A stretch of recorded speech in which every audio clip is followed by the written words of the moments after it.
you have a local government, the city of Chicago, subsidizing the infrastructure of a crisis that's being caused by a governor in another state.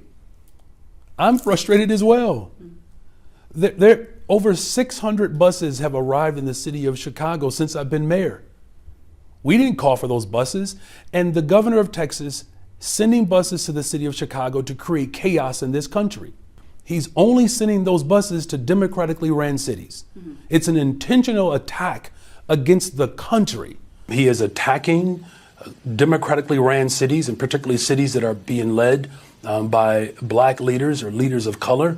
This is unconscionable. We've seen police stations saturated, volunteers stretched thin. With all of that said, will Chicago continue to be a welcoming sanctuary city? Yes. Look, during difficult times, sometimes there are individuals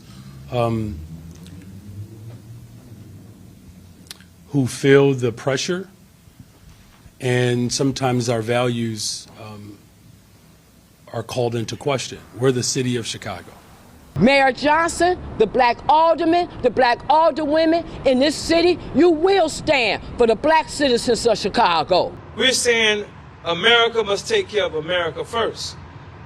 We're saying that if you're going to have an office, then you're going to have an office for Americans first, and especially office for black Americans who descended from slavery and were never made whole. We will not stand idly by while you bring in a new group to replace us.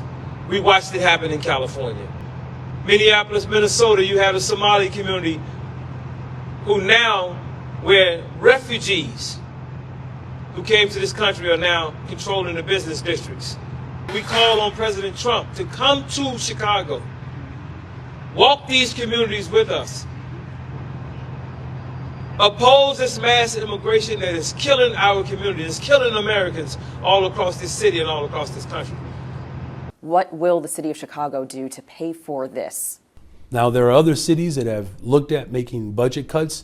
We haven't gotten to that point. Will you be taxing, adding a tax to help pay for this? Well, I think people are clearly familiar with what my vision is for revenue in this city. 70,000 people who are unhoused in this city are black families. And that's why I invested $250 million in my budget to do just that. But will you add a tax to help pay for the migrant crisis? Here's what I've said repeatedly.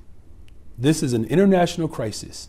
And we've heard you say that. Okay, so then you know the answer then. Well, no, because the answer I asked is, are you adding a tax? The answer is the federal government has to do its job. What if they don't?